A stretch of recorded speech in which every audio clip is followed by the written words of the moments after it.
Previously on JK Feather Ranch. The gaskets are, of course, new, but it looks like they cheaped out and used the plastic ones that'll just fail again. If I ever end up doing work on that part of the motor, I'll probably go ahead and change them out. That's called foreshadowing. While I didn't find any leaks from the steering system, I did find coolant leaking out under the throttle body from the upper intake gasket.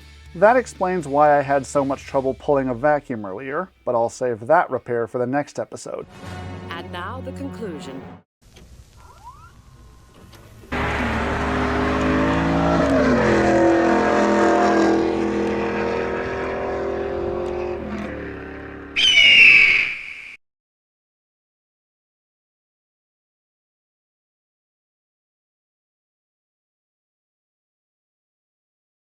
Hello and welcome to the JK Feather Ranch channel.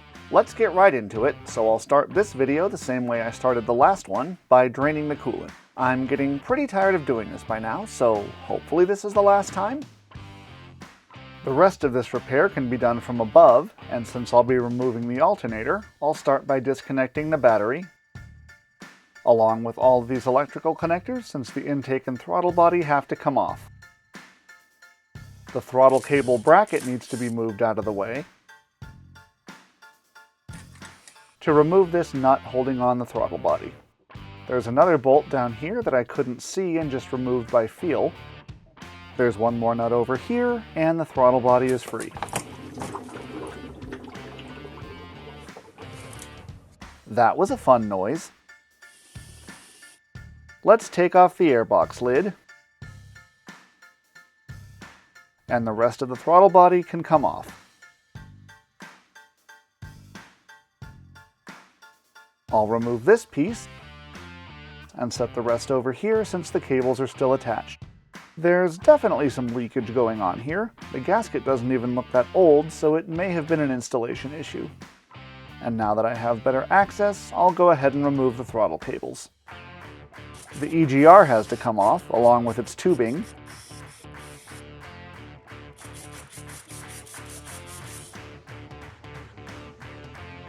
And so does the thermostat housing.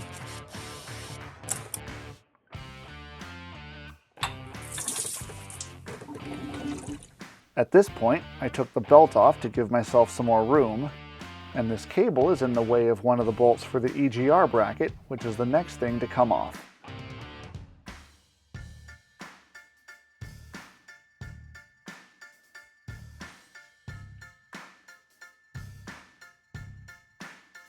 Why yes, that is a 1/2-inch breaker bar being used on a rusty 10mm exhaust bolt. Don't question my methods. I didn't get as lucky with the other one, and ultimately broke it off. And after multiple attempts to weld a nut on and extract it, I decided that 2 bolts to secure the heat shield just weren't necessary and went back to changing spark plugs.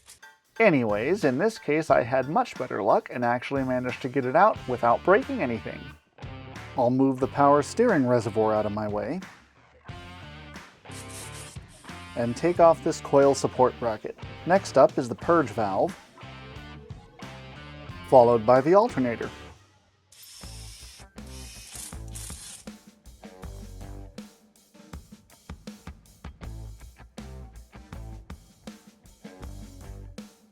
Next I'll take off the alternator bracket, which GM in their infinite wisdom routed coolant through for the heater. These hoses feel extremely soft, so I'm going to go ahead and replace them preemptively as long as I'm in here. This bolt was already removed with the alternator, but there are 2 more here and here. It's loose, but the coolant fittings can still be stuck in there pretty good.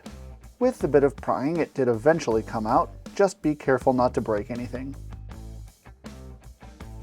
Next up are the fuel lines. A set of disconnect tools is required, and I got these metal ones from Harbor Freight.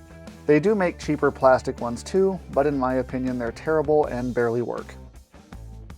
Once the lines are disconnected, I can just bungee them up out of the way, and this evap line is no longer attached to anything, so away it goes. At this point, I got a little ahead of myself and started unplugging injectors before realizing the coil packs were very much in the way. I labeled each wire so I could easily put them back in the right place later.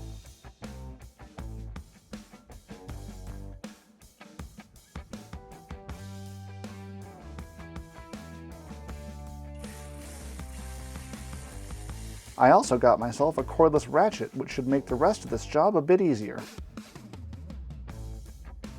The connector back here is secured with a bolt that's a huge pain, but I was eventually able to get it off.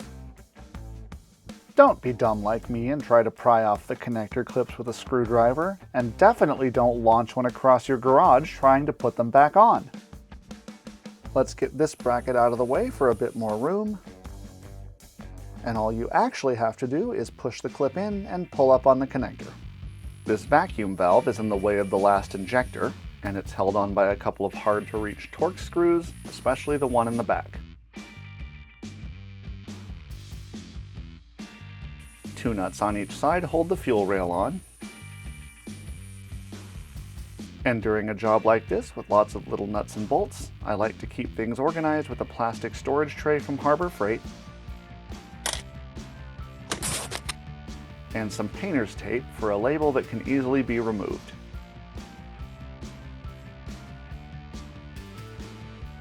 The fuel injectors can also get stuck, and you might need some persuasion to get the rail off.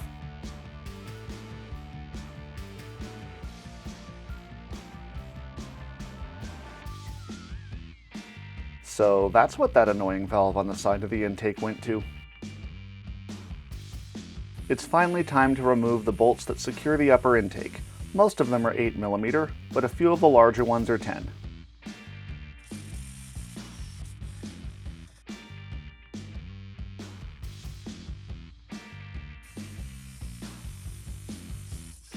I can pull it loose, but I can't fully remove it yet. The brake booster line is so stiff and stuck on there that I just unbolted the entire connector, and I'll deal with that later. Just like the throttle body, coolant's definitely been leaking through that gasket for a while. If I was only doing the upper intake gasket, I could clean up the surface right now and put things back together, but I'm also going to do the lower gasket and valve covers since I'm most of the way there. The coil bracket is held on by one easy bolt on top, and 2 much more difficult ones in the back. I could get the top one with a ratcheting wrench, but there wasn't enough clearance near the firewall to remove it completely. The bottom bolt was a huge pain, but with perseverance and lots of swearing, I finally got the thing out. All the lower intake bolts are now accessible,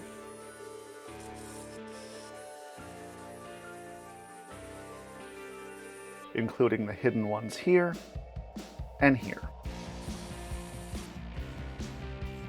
And this one that I didn't even know was there until I tried to pry off the intake, but it was still stuck.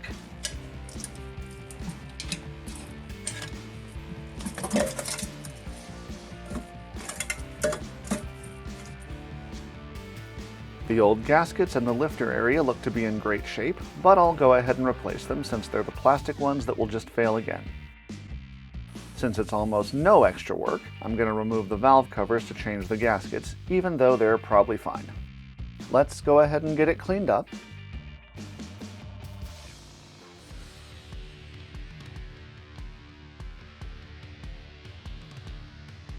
Especially in the groove where the gasket sits. The new gasket is a Felpro, but it's not blue, so how do I know it's good? Ah, there we go. At least the bolt gaskets are blue, and that makes everything okay. This stupid bracket seems to exist solely to prevent the removal of the passenger side valve cover, and is held on by 2 absolutely infuriating bolts back here. I've read that most people don't put it back on once it's off, and I don't blame them one bit. With both valve covers done, let's do the repair I actually set out to do. I'll use some Scotch-Brite to remove any old RTV, and wipe the mating surfaces down with alcohol, and turn my attention to the parts of the intake I just took off.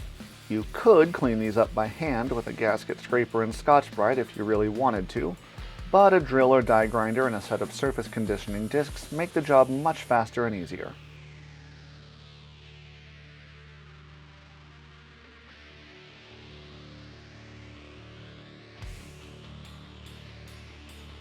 I also went ahead and cleaned up each of the lower intake bolts because I'll be sealing them with RTV prior to installation.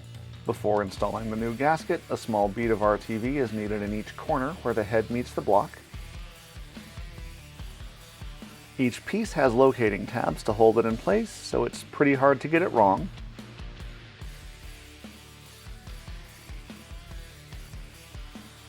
And then one more dab of RTV just to seal everything up.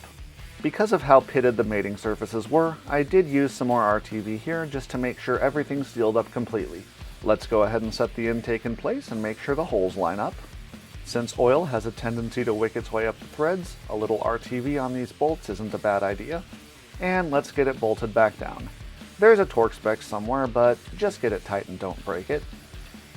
Let's go ahead and get these brackets put back on. The upper intake is also a little pitted, so I'll use some RTV here as well. Throw on the new gaskets.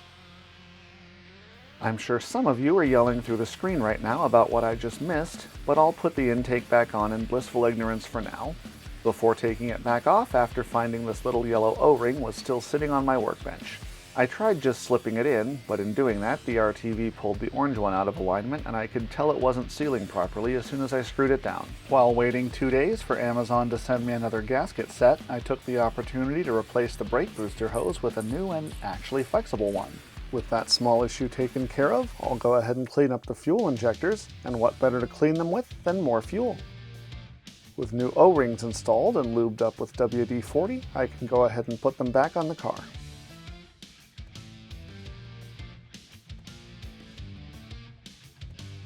Don't forget to plug in the injectors, and we're ready for the evap line and purge valve.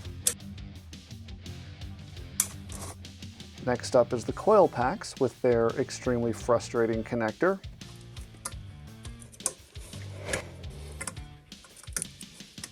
The spark plug wires ended up a little too close to the exhaust manifold on the passenger side, so I made myself a bracket to keep them out of the way. The intake gaskets came with new O-rings for the coolant elbows, so I might as well use them. Someone apparently used RTV here when installing them previously, which made cleanup far more annoying than it should have been. My replacement heater hoses also came with new connectors, so I'll take the old ones off, but this one did not want to budge.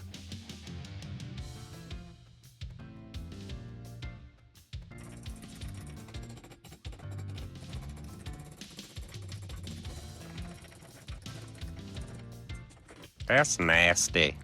I'll lube the new ones with concentrated coolant before installation. If you still had the plastic elbows and somehow they're not leaking, I would highly recommend replacing them with metal ones anyways, unless you want to do this job again soon.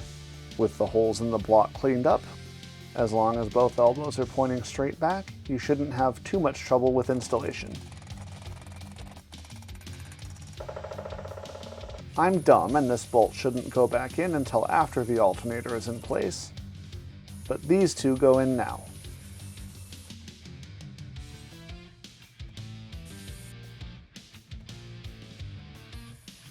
That's better.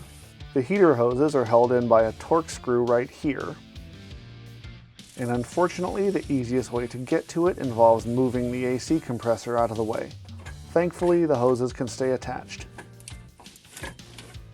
With much wailing and gnashing of teeth, I was finally able to get it out, but I'm definitely not looking forward to putting it back in. Let's go ahead and disconnect the lines back here at the firewall and pull the whole frustrating piece of crap out.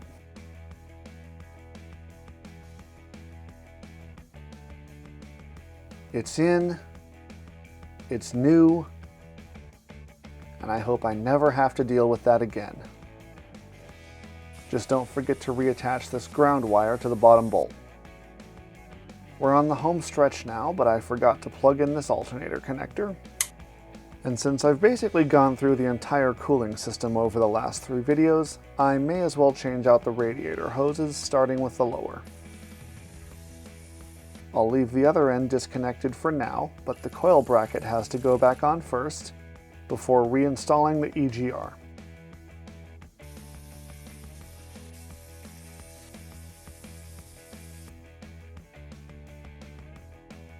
The belt shouldn't be in my way anymore. Let's go ahead and get the throttle body cleaned up. I'll pull out the screen and tape off the MAF sensor so I can spray it down. Does this make it one of those carbureted throttle bodies? Actually, wouldn't that just be a TBI?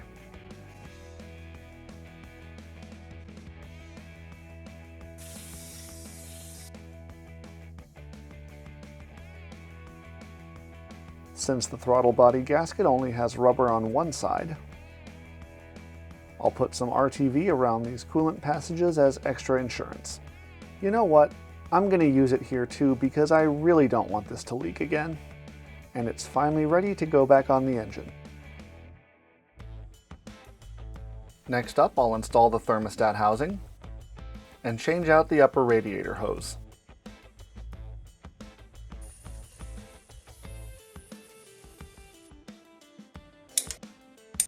Satisfying click. This is no longer in the way of anything, so I'll reattach it. And now it's time for the throttle cables. By shoving a wrench in there, I was able to hold the throttle open enough to get the back one in, which involves sticking a peg through a hole and routing the cable through a channel.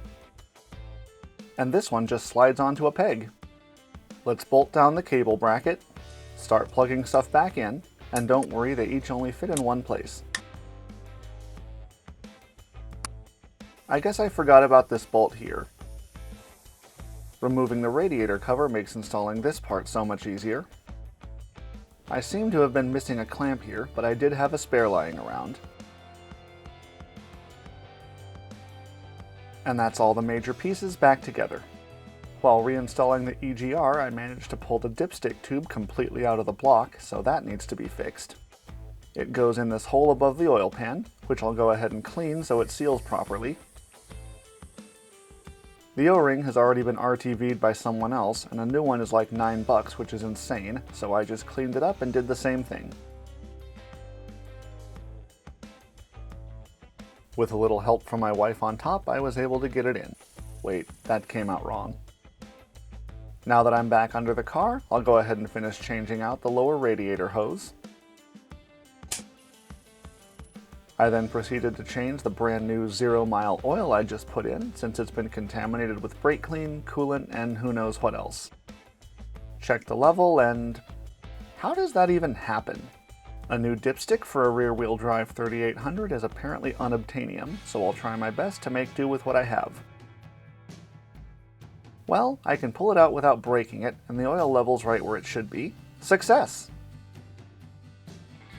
This time I can actually pull a vacuum without any weird noises or steam coming out.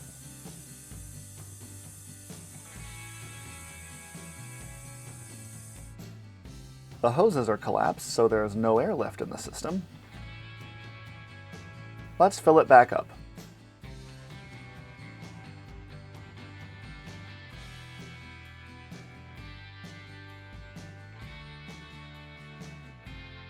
Whether you're changing bottles or just refilling one, don't let the hose suck in air or you've completely defeated the purpose.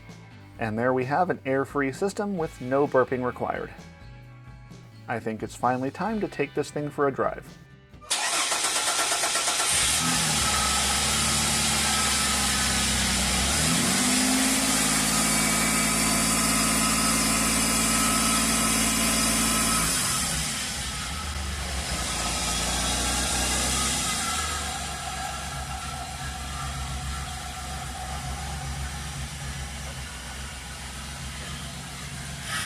That's gonna smell wonderful for a while.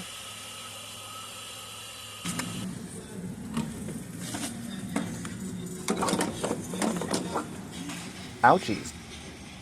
With a full tank of gas and that many miles on it, everything seems to be running good. I've put about 1,000 more miles on it since then, which should count as a proper shakedown.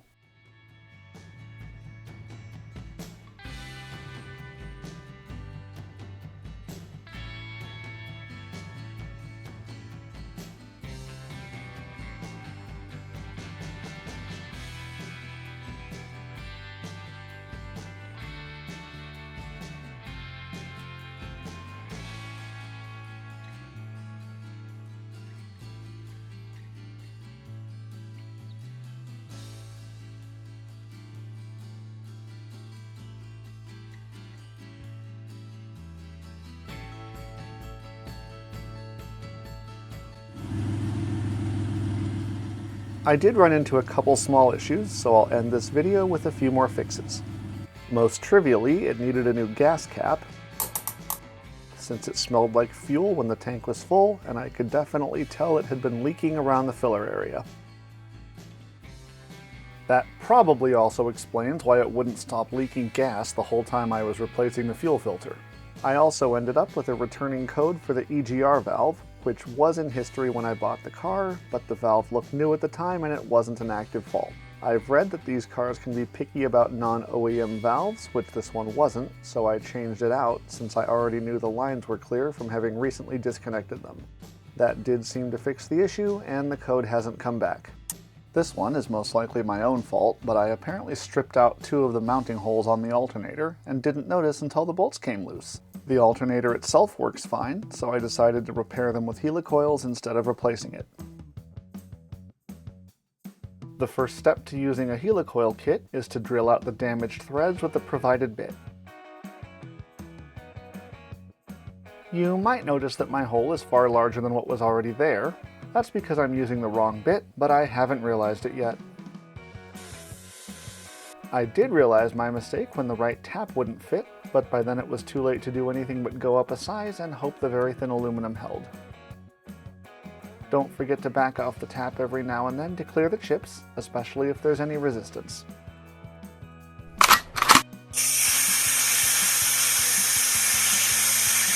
I'm out! Reloading! With the hole free of grease, I applied some red Loctite to the helicoil itself and screwed it in with the provided installation tool. These threads might have been even worse, so I went ahead and fixed them too with the right size drill bit this time. After letting the Loctite set up overnight, I broke off the installation tabs with a hammer. And that's one repaired alternator back on the car. I'm not really liking how kinky this vacuum hose is, and new ones don't exist, so I cut off the bad part and replaced it with fuel hose. That'll just about do it for the making it mechanically reliable part of the series, but there's still plenty more to come. It's just a stock V6 Firebird, and I don't have any need for crazy amounts of power, and the state of California kinda puts a damper on that anyways. But it's my V6 Firebird, it's the car I've always wanted, and there's a lot left to do to make it a comfortable, functional, and good-looking vehicle. Be sure to hit that subscribe button so you'll be notified when the next video comes out, and thanks for watching!